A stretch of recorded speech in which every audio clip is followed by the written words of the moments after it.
Now, what do I think then the three key things are to make this work? Well, the first key is a state level key, and that's deregulation. There's a lot of regulation that we have on state universities that needs to go away. One of those is there's a cap, a percentage cap on tuition waivers. Bob knows about this because he keeps track of it for the university. That needs to go away. It's 3% or something like that. That just needs to be gone.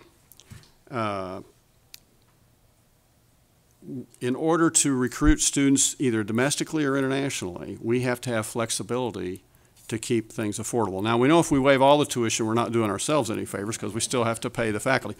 But we need some flexibility in that regard.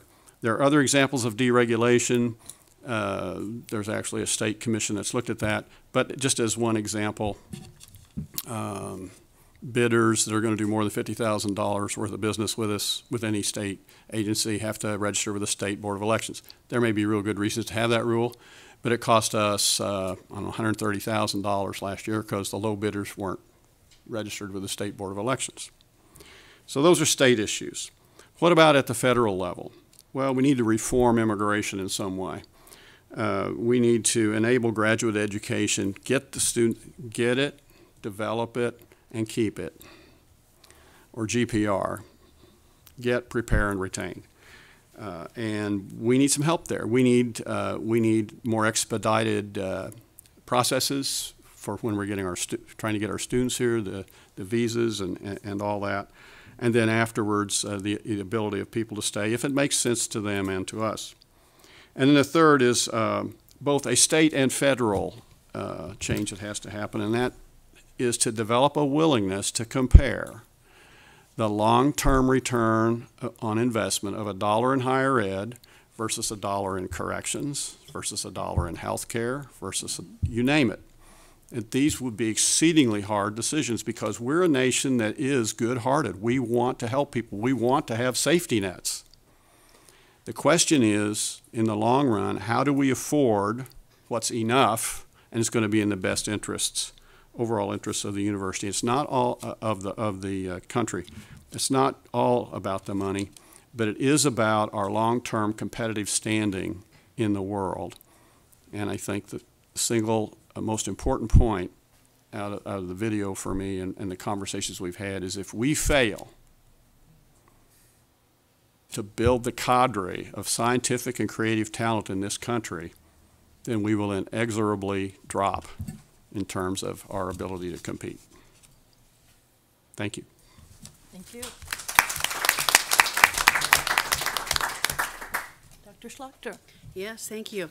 I think there's great hope for graduate higher education in this country because just looking out at this room, it's after lunch.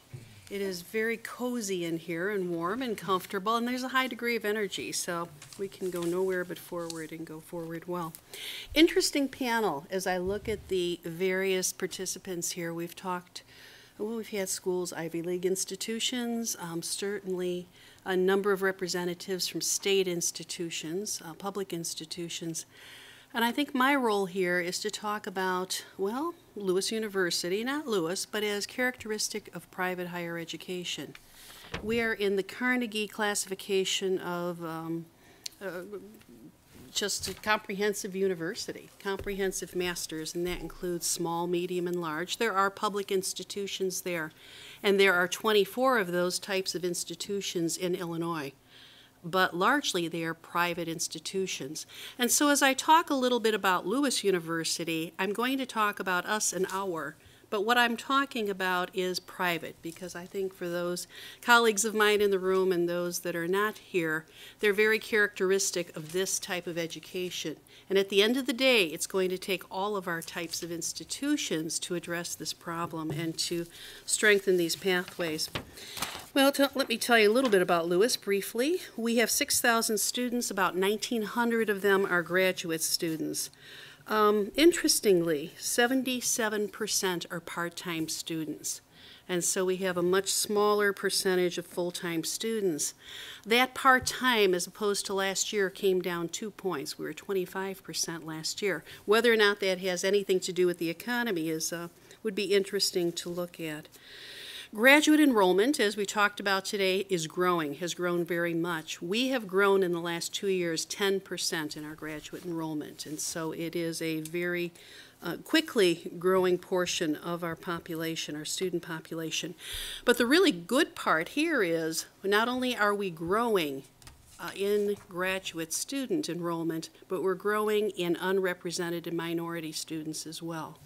We have a composition of 28% racial ethnic minority students, and that's composed largely of African American, 17%, Hispanic 7%, 1.3% Asian. And the other good number there is from last year, that's up 3%, that total of our population. And so I would say also, while it's not exclusively first generation, we have many of our students coming in as first generation students. Our programs are largely professional preparation, so aviation and business administration, education, nursing, psychology. I think the interesting thing there is career pathways, which was cited in the book very often, are very clear to our students. They come in knowing what they want to do with that master's education. So I think there's a very good motivation for our students coming in. Demographics, we're seeing in the private sector, again, the majority of students are female students, taking classes part-time and working full-time. That is very, very standard. About half are married.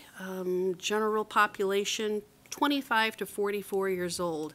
And so you see they're not necessarily largely coming out of undergraduate programs. They are graduating, working a while, and coming back to school. Time to degree varies based on program requirements, but on the average, as we look at our data, it takes our students a little over 4 years to complete their degrees. Our 4-year cohort rate, graduation rate, is about 70%. So that's a profile of what I think is pretty typical in our types of institutions. In terms of the 3 things that we were to address, recruitment, enhancing quality, and completion.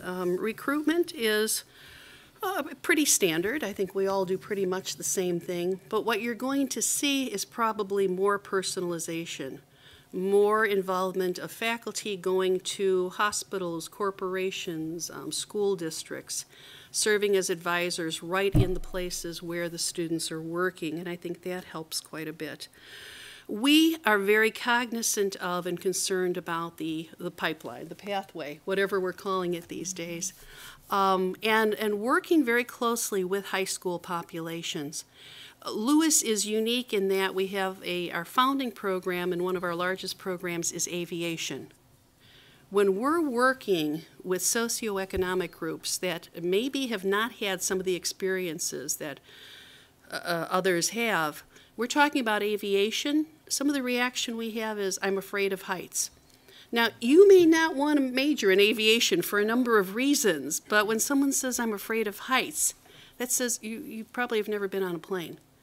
And so we bring busloads of students several times a year for conferences, and we have pilots and all sorts of aviation people coming in that don't necessarily look like traditional populations. Tuskegee Airmen come in and work with us.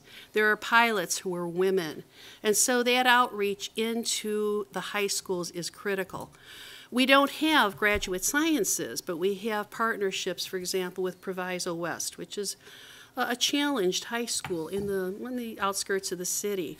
We work with those students on Saturdays, and they come to our institution. They transfer on into graduate programs.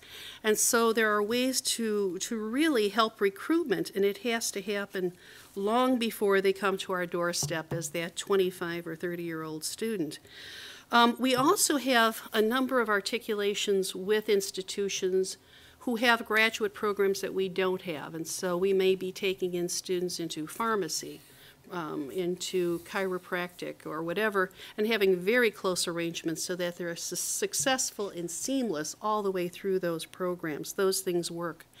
Another thing that works with recruitment is, and it's not for every program, but you can call it a 4+1. Now, it's not always a 4+1, but if you have someone coming into a bachelor's program and they know they need a graduate degree, they want a graduate degree, you work very closely with them so that they have that seamless transfer right into graduate work. Those are becoming increasingly popular, although it's usually 4+18 months at least, but it is attractive to a certain population of students.